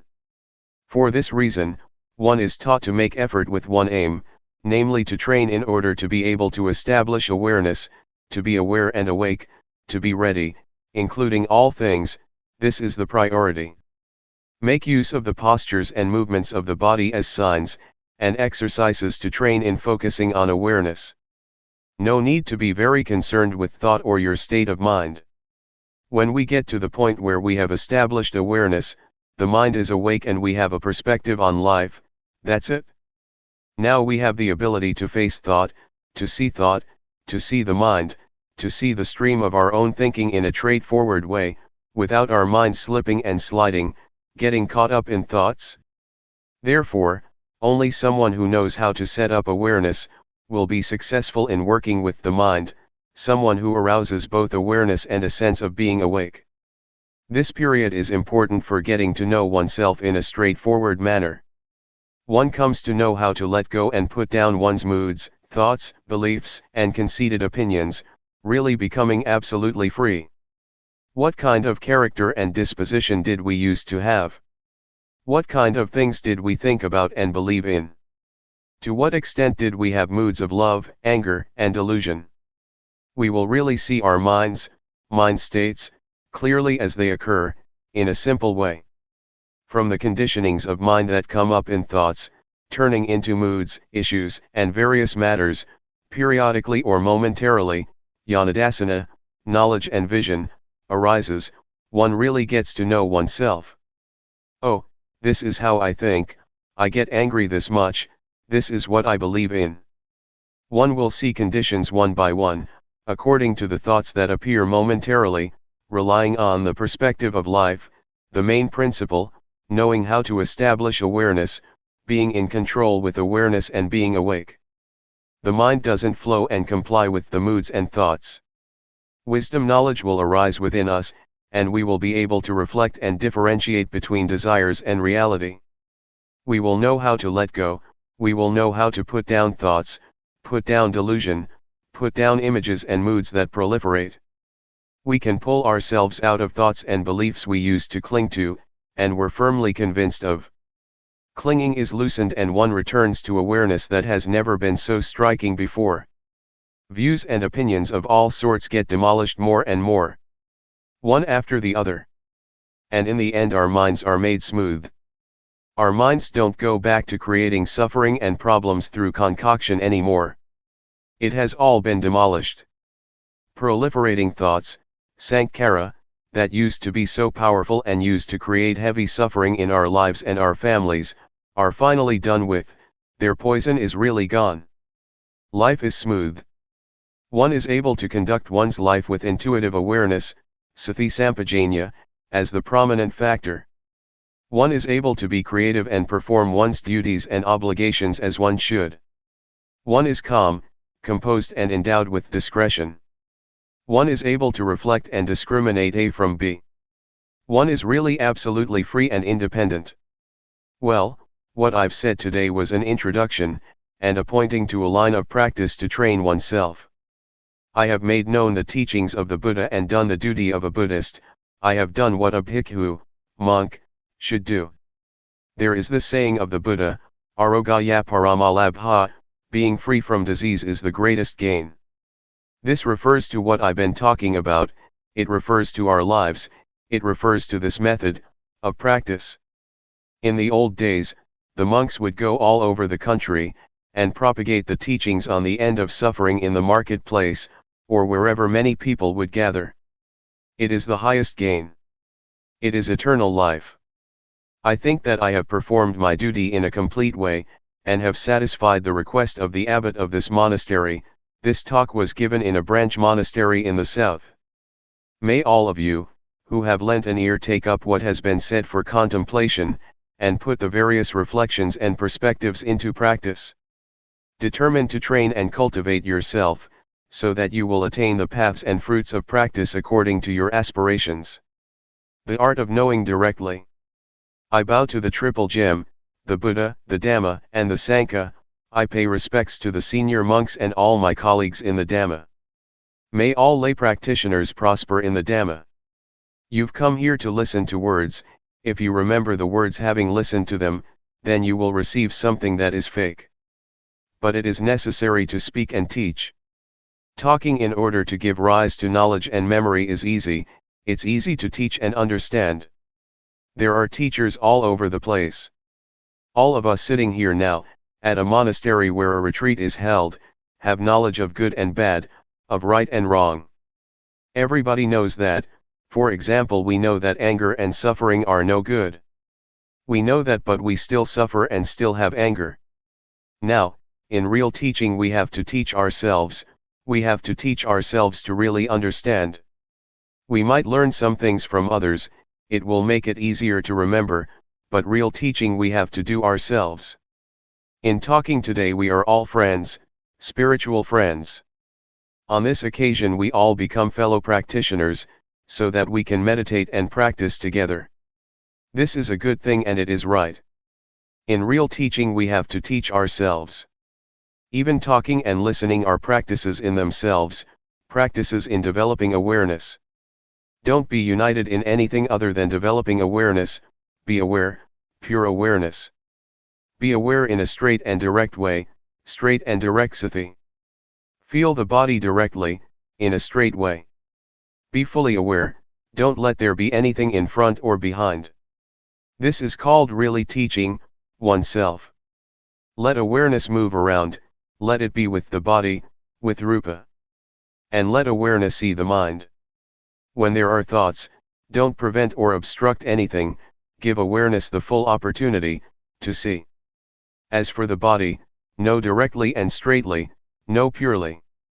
Use and search for whatever ways that makes you have awareness within your body. Make it direct and straight, know immediately. But some people don't do it like this. Before, I was the same myself, I didn't know directly and straightly. I reserved it and knew other things and there were thoughts. Why do we do it like this?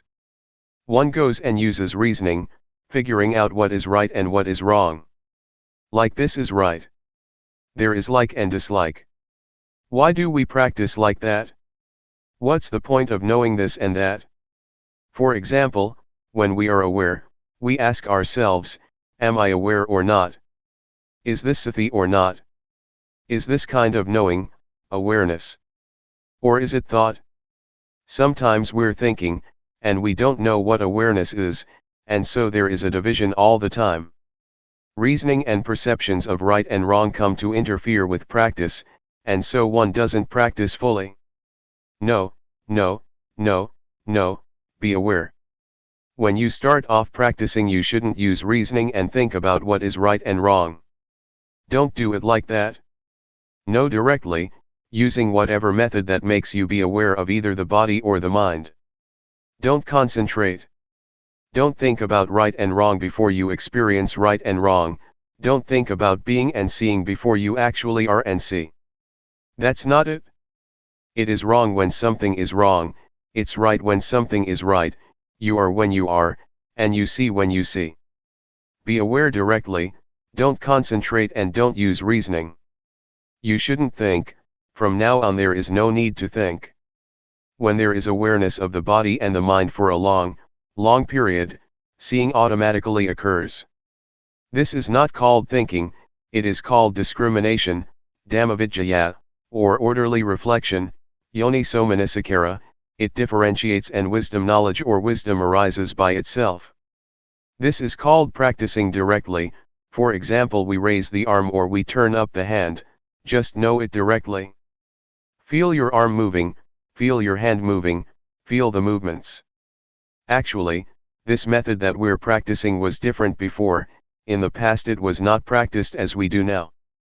But Luangpor Teean adapted it, making it more practical. In the past it was called the method moving stopping, in Thai, ting ning.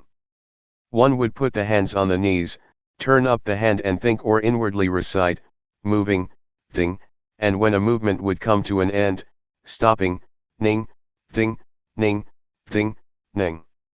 They would use it like a mantra, a word to keep reciting mentally. This is not direct, it's not straight. There are still these words that obstruct the immediate experience of the movements. Luangpor Teean developed this method by not having any recitation, just feeling directly, being aware without using words, just feeling. Doing it like this, one knows. The characteristic of feeling is to know specifically, but it is not a poking kind of knowing. One knows. Luangpor demonstrates it at the same time, know like this, don't fix on things. Some people know in a concentrated way, they concentrate and follow the movements, this makes awareness into something with a time span, whereas awareness should be momentary, moment by moment by moment. Doing it like that, it becomes into a practice in tranquility meditation, which it should not be. That may well make one feel uncomfortable and discontented, or stiff in the chest area, sleepy or all tense. To know directly is to know in a cheerful and clear way. Knowing. In one sequence of movements one knows 14 times. This is pure knowing. Don't let there be any separation, let the quality of knowing really contact the body. Let them really come into contact with each other. When one knows in this way, one will become skilled for sure. When there is experience, for example our hand often comes into contact with something, we are bound to become skilled. I used to be a little bit of an artist as a musician. It is an art in itself to contact with one's fingers the holes of a flute or the hammer of a xylophone. The fingers contact the holes of the flute and the most melodious sound is brought out. But when we push too hard it is a kind of concentration and the sound will not be as good. If we go and count the holes in the flute we can't play well, because the finger movements have to be just right in order to produce the right tone. Being aware and contacting the body directly and straightly, is an art. There is no need for reasoning, know in a pure way. Know in a sober and clear way. When you really make contact with the feeling it is an art, you will be skilled in it, and you will know crystal clear. To really contact and feel the body is not just ordinary knowing, it is development in itself. We might compare it to having a livelihood. When we're not doing it right we waste a lot of energy. When we know the movements through reasoning, through concentrating or by forcing ourselves, then we waste lots of energy. Some people put forth effort, doing both the formal practice of sitting and walking meditation, and their faces go all sour, they're all tensed up, that's too heavy. When we do it in the right way it is not heavy, rather, it is light, comfortable, and we feel cheerful. Doing it like that, one tends to forget the time. But some people force themselves too much, that's neither straight nor direct. Awareness is happiness and justness from the beginning, it sorts things out for us by itself, and it makes one feel and recollect clearly, step by step. Be in the middle, watch inside as well as outside, don't go in, don't go out. When I was a kid, I used to go with my mother to plant melons and beans.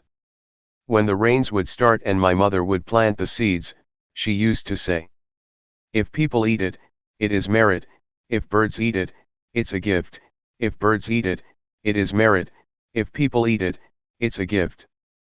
This attitude makes one feel at ease. But without this attitude, we may do things thinking this way and that about making a profit or making a loss. This is wasting energy. Sometimes we even count the days, I've practiced so many days already, and I still don't have any knowledge. Some people do know, it's so easy for them. One gets bogged down in thought like this and one cooks things up. The result is that it is our thinking, our delusion that is practicing Dhamma. We practice but we still get deluded. We know and then we don't know, we stay with the knowing and then we are without the knowing, we're doing it wrong and then we do it right. When one is caught up in thought, how is one going to see thought? It is like being inside a cave. When I first started to practice, Luangpor Teean told me to go inside my hut and said, "Close the door." "It's closed, Luangpor." He asked, "Do you see outside?" "I don't." "What do you do in order to see inside as well as outside?" "Open the door, Luangpor." "All right, open the door." I opened the door and stood in the middle of the entrance. Luangpor Teean asked, "Do you see outside?" I said yes. "Do you see inside?" "Yes." "This is the way to do it like this." Having said that, he disappeared. What does it mean? It means to know directly. Don't be caught up in thought, don't go for it, don't be it. Don't be the one who is wrong or right, the one who gets or doesn't get. If it is like that, it's like there is a screen preventing us from seeing, there is no directness, no straightness.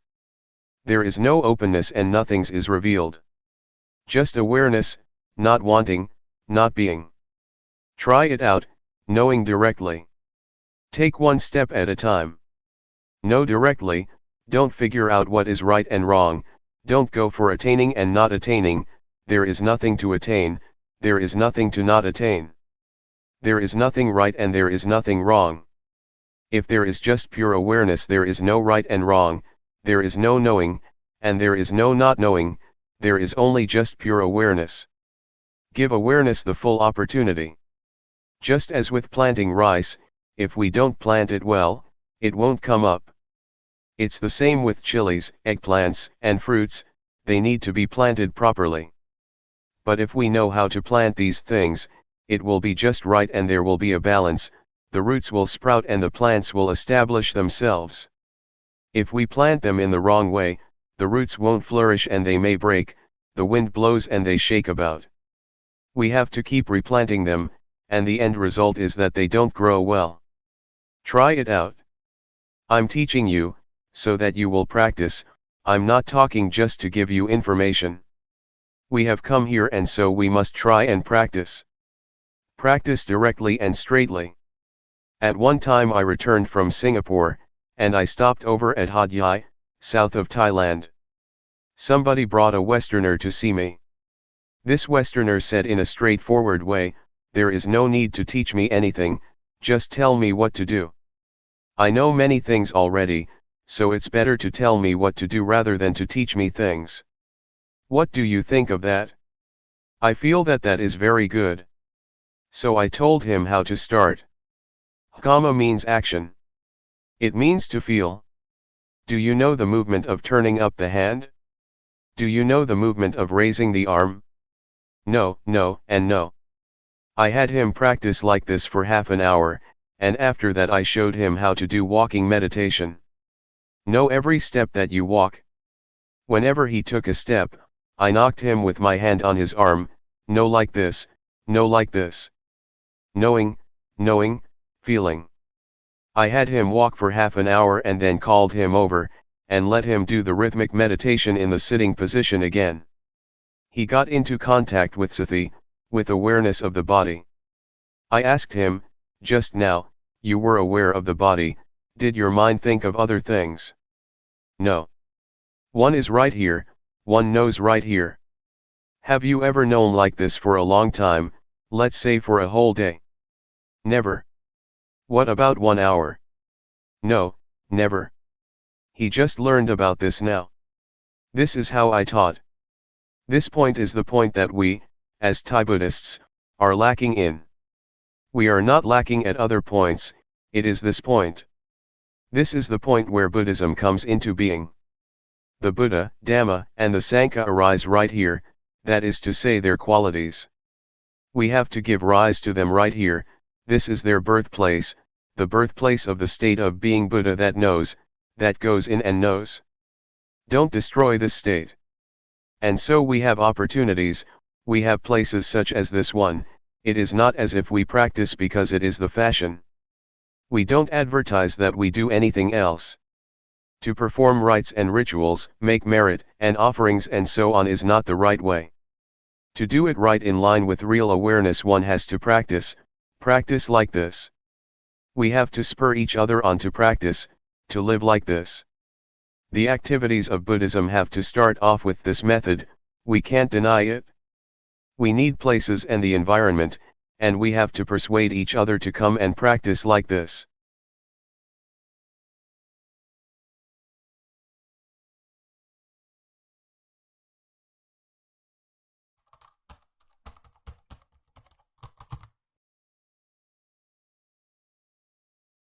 May all beings be at ease. Whatever living beings there may be, whether they are weak or strong, omitting none, the great or the mighty, medium, short or small, the seen and the unseen, those living near and far away, those born and to be born. May all beings be at ease.